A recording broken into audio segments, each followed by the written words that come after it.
किड्सू channel को subscribe करें ऐसी ही कुछ अनोखी कहानियों के लिए। कहानी का नाम लालची दूध वाला। एक छोटे से गांव में रवि नाम का एक दूध वाला रहता था। उसके पास एक गाय थी जो खूब सारा और स्वादिष्ट दूध देती थी। गांव वाले उसके दूध की बहुत तारीफ करते थे। रवि को अपने दूध की बढ़ती मांग देखकर लालच आ गया। उसने सोचा, अगर मैं दूध में थोड़ा पानी मिला दूं तो ज्यादा दूध बिकेगा और मुझे ज्यादा पैसे मिलेंगे। हाँ। इसके बाद वह रोज दूध में पानी मिलाकर बेचने लगा। कुछ दिन तो किसी को शक नहीं हुआ, लेकिन धीरे धीरे गांव वालों को दूध का स्वाद अजीब लगने लगा। फिर एक दिन किसी ने देख लिया कि रवि दूध में पानी मिला रहा है। बात पूरे गांव में फैल गई। लोग गुस्सा हो गए और रवि से दूध लेना बंद कर दिया। उसका काम धीरे धीरे बंद होने लगा और गांव वालों का भरोसा भी टूट गया था। रवि को अपनी गलती का एहसास हुआ। उसने सबसे माफ़ी मांगी और वादा किया कि अब से वह कभी भी दूध में मिलावट नहीं करेगा। रवि ने फिर से ईमानदारी से काम करना शुरू किया। अब वह गांव वालों को शुद्ध दूध देने लगा। धीरे धीरे लोग उस पर फिर से भरोसा करने लगे। अब रवि को सब एक ईमानदार दूध वाले के नाम से जानते हैं। तो इस कहानी से हमें सीख मिलती है कि लालच हमें नुकसान पहुंचाता है, लेकिन ईमानदारी से हमें इज्जत और भरोसा मिलता है। तो हमेशा सच्चे बने रहिए। कहानी का नाम चंदा मामा की जादुई घंटी। एक छोटा सा लाल गुब्बारा था। नाम था गोलू। वो किसी पेड़ की टहनी से बंधा हर रोज आसमान की तरफ टकटकी लगाकर देखता। रोज रात को जब चंदा मामा निकलते, गोलू धीरे से फुसफुसाता, चंदा मामा मुझे अपने साथ ले जाओ ना। और एक रात जादू हो गया। चांद की रोशनी सीधी गोलू पर पड़ी और एक तेज की आवाज के साथ गोलू की डोरी अपने आप खुल गई। वो हल्के हल्के से ऊपर उठने लगा। जैसे ही वो बादलों के पार गया, उसे मिले चमकीले तारे जो झुनझुने की तरह बज रहे थे।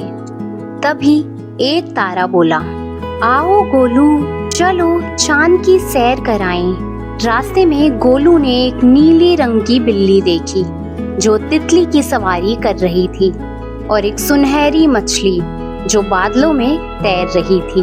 आखिरकार गोलू पहुंच गया चंदा मामा की नगरी। वहां सब कुछ दूध जैसा सफेद था। चॉकलेट के पहाड़ और रुई जैसे बादल और झूले तो सितारों के बने हुए थे। चंदा मामा ने गोलू को गले से लगाया और कहा, तुम बहुत बहादुर हो गोलू, जो अपने सपने सच करने यहाँ तक आ गए। चंदा मामा ने गोलू को एक चमचमाती घंटी दी।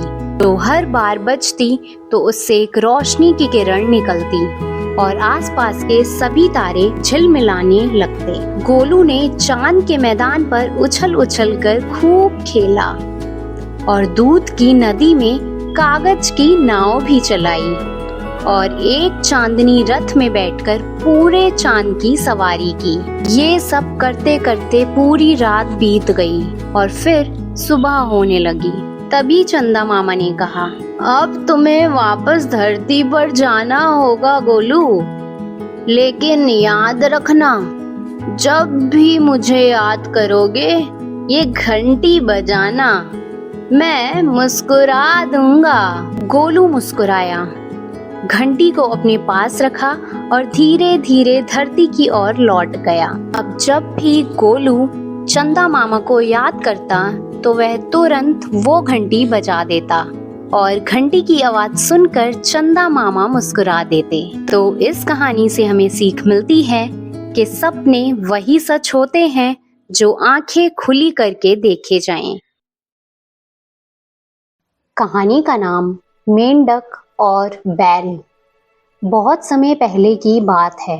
एक हरा भरा सुंदर सा तालाब था। उसमें ढेर सारे छोटे छोटे मेंढक उछल कूद करते थे। पानी के ऊपर कमल का फूल, भंवरे और चारों ओर हरियाली थी। इन्हीं मेंढकों में से छोटा सा मेंढक था। नाम था गप्पू।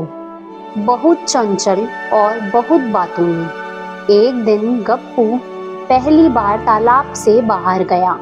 जैसे ही वो बाहर आया, उसे एक बड़ा मजबूत और भारी भरकम जानवर दिखाई दिया। वो था बैल।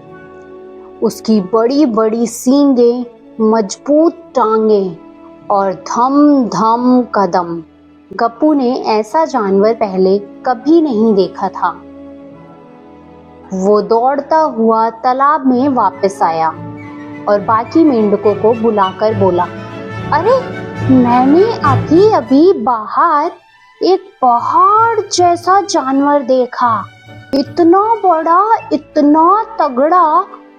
उसके पैर ऐसे थे जैसे पेड़ के मोटे तने। बाकी मेंढक बोले, अरे अरे कितना बड़ा था वो। गप्पू ने तालाब के किनारे आकर अपना सीना फुलाते हुए कहा, इतना बड़ा, देखो मैं भी वैसा ही बन सकता हूँ। और फिर गप्पू ने अपना पेट फुलाना शुरू किया।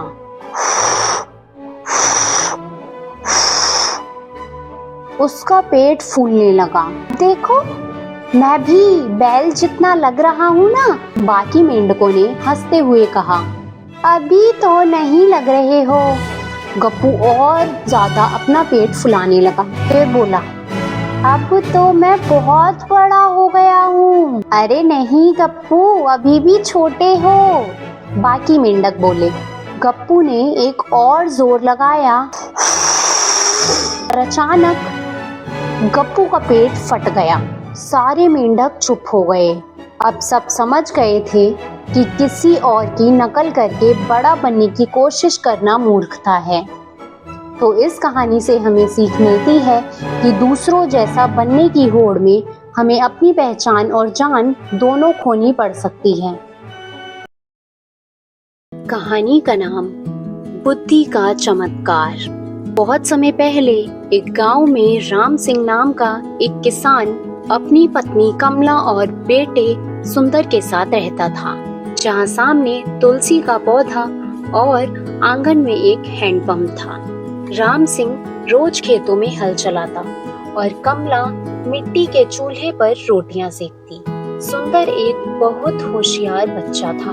वो रोज सुबह उठकर स्कूल जाने से पहले नहाकर अपने पिताजी के साथ बैठकर गर्म दूध पीता था।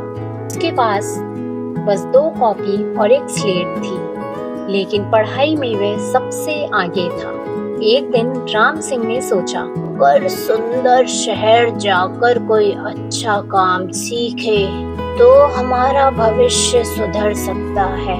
कमला थोड़ी घबराई पर मान गई। सुंदर शहर रवाना हुआ। उसकी माँ ने एक झोले में 2 जोड़ी कपड़े, एक रोटी का डब्बा और पानी की बोतल रख दी। शहर पहुंचकर वह अपने पिता के दोस्त को ढूंढने गया, लेकिन पता चला वह तो अब वहाँ नहीं रहते। अब सुंदर परेशान हुआ, लेकिन उसने हार नहीं मानी। वो रोज नहा धोकर एक सस्ती सराय में टिककर नौकरी ढूंढने निकल जाता था। हर दिन सुंदर हर दुकानदार से पूछता, भैया कुछ काम है क्या?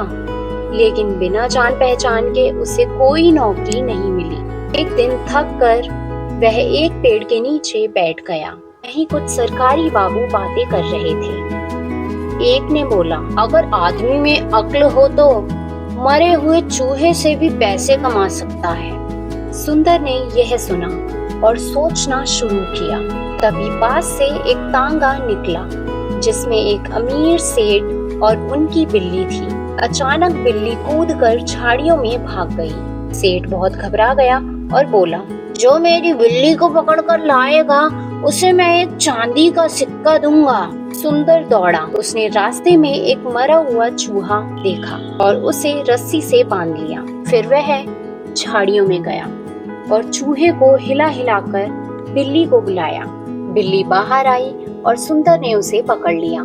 ये सब देखकर सेठ बहुत खुश हुआ और सुंदर को एक चांदी का सिक्का दिया और साथ ही में उस सेठ ने सुंदर की एक अच्छी जगह पर नौकरी लगवा दी।